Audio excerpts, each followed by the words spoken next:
YouTube, what's good? It's your boy TD, and I'm back again with another video from Fantasy Good Sports, guys. And today's video is going to be on 5 tight ends that you should be worried about in your playoffs. Yes, I said it. 5 tight ends that you should be worried about in your playoffs, guys. And this doesn't mean that you should bench them and cut them. I've told you this in previous videos. It's that maybe you should drop your expectations as far as them hitting their ceilings and scoring in weeks 14 through 16, guys. So I'm not going to waste time. Let's get started. My first tight end that I'm going to talk about that you should be worried about in your playoffs is Hayden Hurst. Yes, I said it. Hayden Hurst from Atlanta Falcons, guys. And look, this is his 3 games that he got to play in the playoffs. The Chargers, nice matchup, right? Tampa Bay, maybe not so good. Kansas City, maybe kind of average, right? But look, he has Julio, he has Calvin Ridley, and they got other receivers. It's just hard to trust Hayden Hurst week to week with all those good receivers that Matt Ryan has rapport with. He doesn't have the rapport with Hayden Hurst this year like I think he should for me to trust him in fantasy. Now, he's had some good games, 2 to 3 good games the whole season, but is that enough for me to go ride with in the playoffs? So, guys, if you got people like Logan Thomas, Evan Ingram, guys like that that's on the waiver wire in your 10 teams league, guys, pick these guys up. Don't play Hayden Hurst. He can hit. It's a deep pick to try to hit with, but I just don't trust him, guys, because I know Matt Ryan is even going to Calvin Ridley or Julio Jones, and then he might pepper Alameda Zaccheaus or Russell Gage. Hayden Hurst doesn't seem to have a spot in this offense to be counted on in fantasy, guys. So it's not Hayden Hurst as far as his talent. It's mostly game script. So let's move forward. The next guy, guys, that you should be worried about in your fantasy playoffs that's a tight end is Jared Cook. Yes, I said it. Jared Cook. And the reason why you should be worried about Jared Cook, guys, is game script. Taysom Hill hasn't been hitting him like that. Drew Brees usually finds Jared Cook at certain times of the year for about 2 to 3 games, maybe 4 games, and he hits around 15 points and 20 points consistently. But with Taysom Hill at quarterback, it hasn't been happening. I'm not trusting Jared Cook. Go find you another tight end, guys. And if you don't know what tight end, just go through my previous videos, and you will find a tight end that I like, and then maybe that you like too. So, guys, I'm not trusting Jared Cook in the playoffs. It's just not about Jared Cook's talent. It's mostly Taysom Hill's in there. He doesn't have the rapport with Jared Cook. But these are the teams that Jared Cook has to play week 14 through 16 in your fantasy football playoffs. Philly, Kansas City, and Minnesota. Those matchups are not scary, but it's game script. Remember, it's not about tough matchups. The reason why I'm giving you these 5 guys.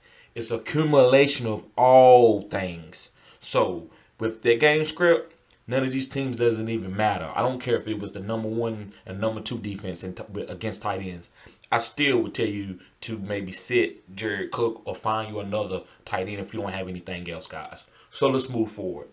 The next tight end that you should be worried about in your playoffs, guys, week 14 through 16, is Jimmy Graham. Yes, I said it. Jimmy Graham.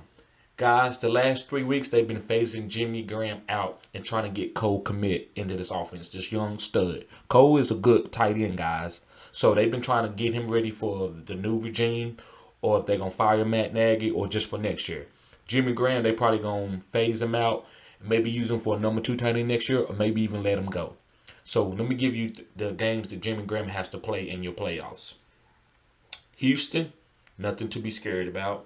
Minnesota, nothing to be scary about. And Jacksonville, definitely not nothing to be scary about. But Jimmy Graham and his place in this offense, there's something to be scary about. Mitchell Trubisky, there's something to be scary about. I don't know if you should trust Mr. Trubisky throwing the ball to Jimmy Graham. Allen Robinson, yes. Some other guys, David Montgomery, yes. Cordell Patterson, yes. But Jimmy Graham, no. Cole Kmet, with him getting with the teams trying to put him in position to succeed as a rookie, yes. But not Jimmy Graham. So that's the only reason. Jimmy Graham is just a touchdown machine at this time and point of his career. Like, he just a guy just going to be going out in the green zone. He's not going to be getting long 70-yard passes. So this is why you can find you another tight end if you need to, guys. If you have Jimmy Graham, or if you want to count on him, I would basically go pick up Cole Kmet. He's got to be out there on your waivers. And I like his play this week, guys. I really do. So let's move forward, guys. My next tight end that you should be worried about, and he was doing very good in the beginning of the season, is Jonnu Smith. Yes, I said it. Jonnu Smith from the Tennessee Titans. Now, I love Jonnu going into this year. I talked about him in my top 10 tight ends going into the season. And he was doing really good up to week 6. And it just seems like guys with AJ Brown doing really good. Corey Davis coming into his own.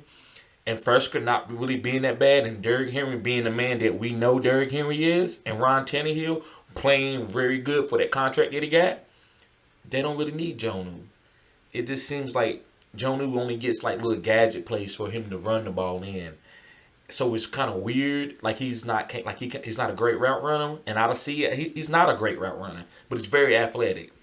So they just kind of like not using him. So I wouldn't count on him to give you a 10 points floor for a tight end to help you win your league.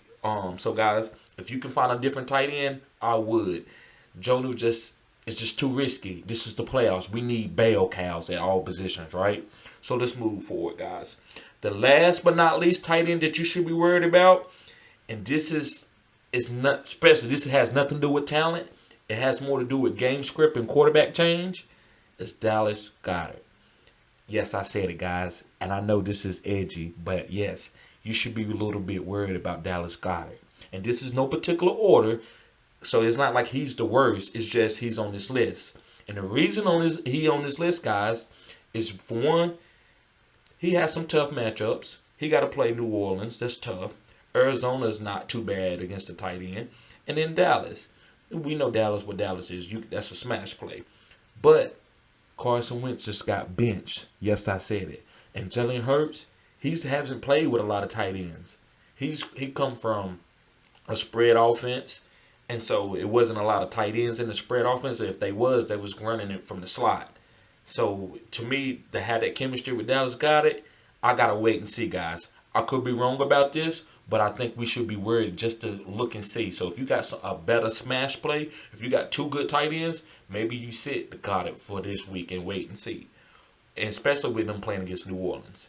And they're having Jalen Hurts out there against New Orleans. They're good enough. Like, that's a very good defense against a rookie quarterback. So that's the reason why I'm saying that you should be worried about Dallas Goedert, guys. Because the game script with the new young quarterback, there probably going to be a lot of quick passes you would think to the tight end, but maybe it's from like screens and stuff like that. So just wait and see this week with this tough matchup, guys. So guys, thank you for tuning into this video. Give this video a thumbs up. Guys, if you're new to this channel, subscribe to this channel because I'm going to give you cutting edge players all the time, guys. Thank you for tuning in to this channel. Have a blessed day.